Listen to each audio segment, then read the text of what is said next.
What is up, y'all?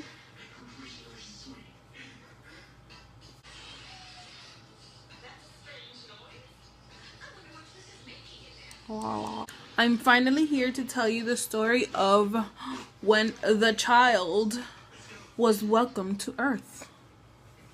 The day Mason Stone was born. Actually, let's go back 2 years ago to when I met my boyfriend. So, remember where I left off in the last movie where I said after 2 weeks after I moved in I was pregnant? Well, that pregnancy, let's start off with that pregnancy. I got pregnant around the end of May, I believe, early June. We were thinking about what we were gonna do, if we were gonna keep it or not, and then we decided let's just keep it. And we started, doing all the doctor's appointments and this and that, and when a couple weeks in, I believe when I was about 9 weeks or so, the ultrasound, the sonogram wasn't good news, because I'm gonna see if I can try to put pictures in.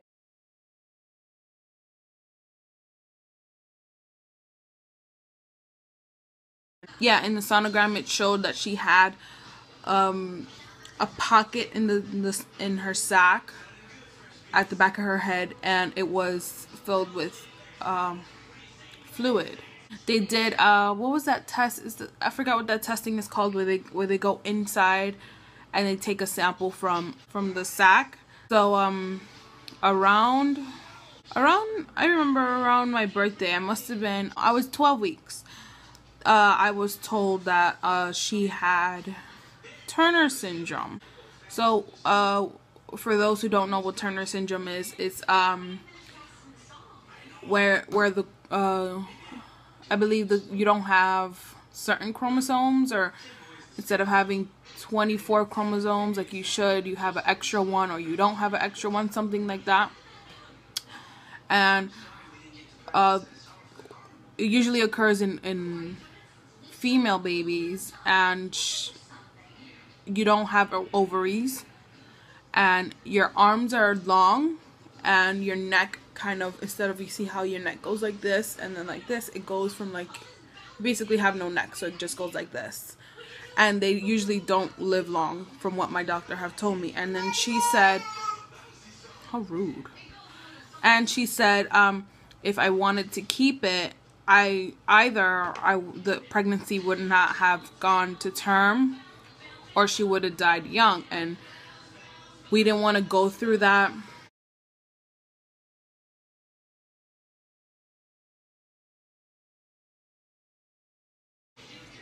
We didn't want to go through that whole, why we're gonna, first off, I was gonna be in a lot of pain throughout the rest of the pregnancy, and then after that was just gonna be, the baby being miserable, and we didn't want that.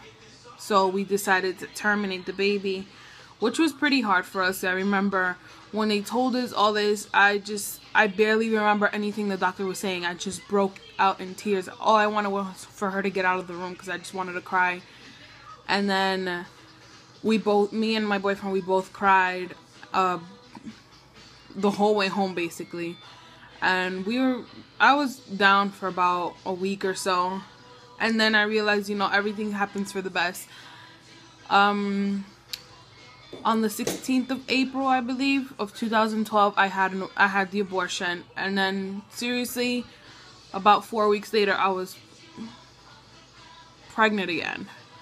So I always saw that as like, she was watching, because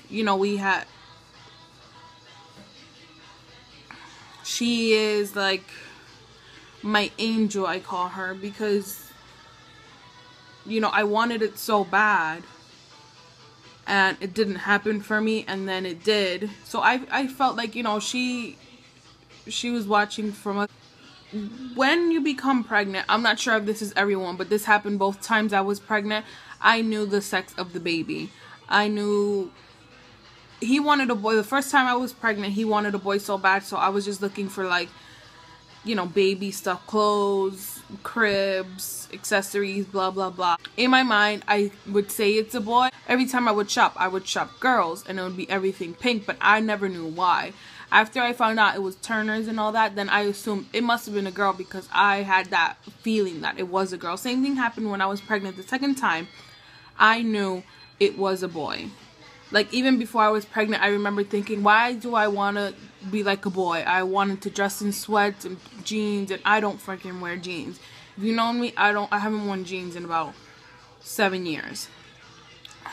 And that's all I wanted to do. Just pig out like a boy. That's all I wanted to do. And then when I was pregnant, I knew from the second I said, that's a boy. It's a boy. I know it. I know it. And the whole pregnancy, I'm not sure if it was with me, but you guys should see. This kid is on the fucking table right now. Hi. Chi-Chi, say hi. Hi. Back to what I was saying. Disregard my hair and my neck down. I'm a mom. You guys should understand. I don't know if it was just with me or it was just me, but I had like a special connection to the baby when I was pregnant. Like, I felt like he could transmit words or pictures, and I knew exactly what he was feeling. Everything. I knew it. It was crazy. Anyway, pregnancy. Yeah, around September I got pregnant, and I didn't find out till like mid-October. And we didn't tell anybody till Thanksgiving. And when we did, we told everybody. I was at my boyfriend's house, and his whole family was here. And when we told them, they were all like,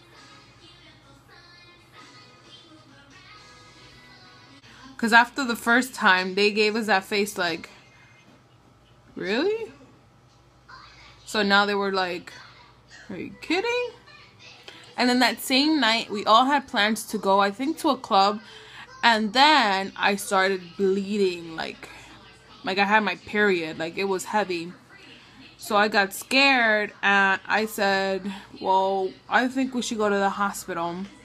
So we go to the hospital, and we find out that I had placenta previa. And that was it. They sent me home. And I had a pretty normal pregnancy throughout the rest of the remaining months. The first time I felt him kick was weird. I remember falling asleep and feeling like it was like horse kicks. It went like throop, throop. And I woke up and I was like, oh, I think that was the baby that kicked. I thought that was so cool. I don't know. Makes me weird, but I thought that was cool. Around 32 weeks, I went in for a sonogram, and they had told me, oh, well, your baby's breached. And the minute she told me that, again, that connection, I was like, that's it. He's staying that way. He's not coming out regularly. I know he's going to stay breached. He's not going to move. And I tried everything. We tried sitting positions, laying positions, trying to massage it to see if he turned around. Nope, I knew it. I knew it. Came 36 weeks, and I went to a sonogram, and she said, well, if your baby doesn't move, we'll have to do a C-section. And I was scared as fuck, but whatever had to happen, happened, right? At 38 weeks, actually, I was a shy couple days of 38 weeks. It was Mother's Day, and I had pains up my back, like, oh my god. And my boyfriend was still at work. It was like 5 in the morning, and I remember texting him like, dude, my back hurts, I can't take this pain. So he was like, do you want to go to the hospital? I said, no, you know what, I'll just wait till you get home. By the time he came home, I had already passed out, and the pain had went away. Yeah, that day was Mother's Day, so we had to get ready because we were going to have dinner with family. I went in the shower, and warning, TMI, my mucus plug came out. I remember thinking, what is this? I have boogers in my vagina.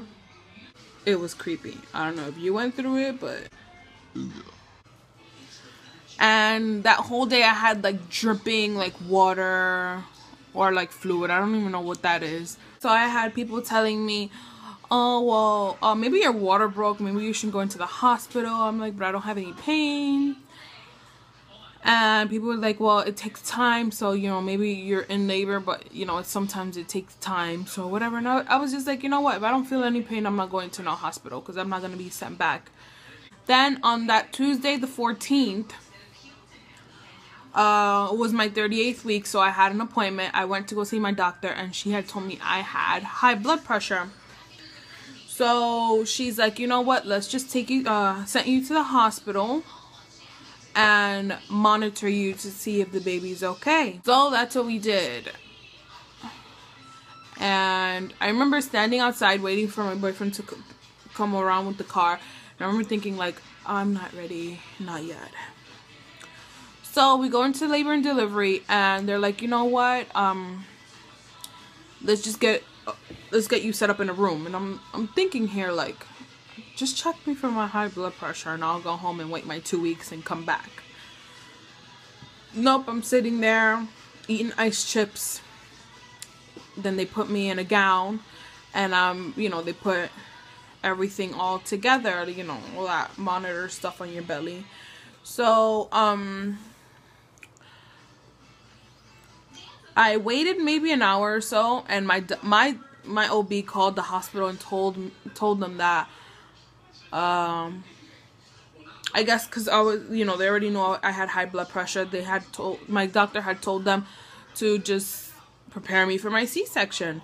And when they told me that, it was like, have you ever, you know, when you watch those movies and like the walls go, that's what happened. I was like, okay. And I called my mom and I called everybody and they sent me into like the recovery room just to, you know, prepare myself. And seriously, like an hour later, I was walking to the operating room and I was scared as fuck. Alright, they sit me on the table and my doctor is like the best. She's like, so what kind of music you like? And I'm like, music? This bitch don't know I'm about to have a baby. She's like, just tell me, you know, what kind of music you like. I'll put it on Pandora for you to calm you down a little and, you know, ease you in. So she puts on some Foo Fighters for me and the anesthesiologists come in and they give me my medicine, which I didn't feel a bit. Thank the Lord, I didn't feel shit. But when my feet started to go numb, I started to freak out a little. I was like, oh my god, I can't feel my toes. And they were like, click, click, click, click. And I was like, I don't know if I'm moving them or not. Anyway, then my boyfriend comes in finally and I'm laying there. I'm just trying to have any conversation. God knows what we were talking about. Probably like feet or something. I don't know. I just needed my mind out of the thought that they're cutting my belly open. The whole time, I don't know if you guys had C-sections, but the whole time they were cutting me open, I felt like they were putting jeans that were 4 sizes smaller and they're like, come on, get it in. That's what it felt like. And then like 15 minutes later, he was out and they bring him over and it's this fat little, seriously, this fat little sumo hairy baby. And he's just like, dude, you guys seen the pictures? He's fat. And I remember he didn't cry. That's it. I was going into the recovery room and I was trying to breastfeed, and which was hard. But he latched on pretty quick. Like he knew what he was doing. I didn't know what I was doing. He knew it. But I barely had any milk, which sucked. And then I remember going into the nursery after everyone had left. I was going into the nursery and I see him crying and I start bawling like, and the nurse is like, are you okay? And I'm like, trying to point, and she's like, okay, I get it. I don't know why, I just felt so emotional. I wanted to cry about everything. I was walking a day after I got my surgery. I was super tired. I remember that because going into the breastfeeding class, I was like, the lady was like, are you okay? Hello? Hello? I'm losing you. Hello? But, oh, and then something so funny. The lady next to me that was in the room with me, she was Asian. And, of course her baby was Asian. So she was closer to the door, and I was by the window side. And when her family was there, they were bringing in Mason and rolling him in. You know, he looked like a little fat sumo Asian baby. Her family was like, yay! I was like, no, that's my baby, thank you, no kidnapping. And they were like, I thought that was funny. And then that's it. I was going home Friday. So I was there, what, 3-4 days in the hospital? Oh, and I know I pops some stitches laughing the fuck off. Because I had so many people coming in there trying to make me laugh. And I laughed so hard, I did not feel, I know I broke a stitch. Because I was in so much pain when I went home. The first 2 days in the hospital were great. Then when they took me off morphine, I was in so much fucking pain. But it was not worth it. I don't know how you guys be like, it was so worth it. No, it was fucking not. I couldn't even take care of my own child.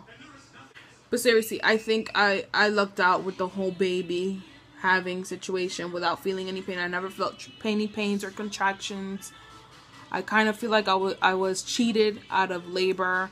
And don't tell nobody that, because I don't want my next one to be like that. So, you know, keep that between us. So, yeah, that's that.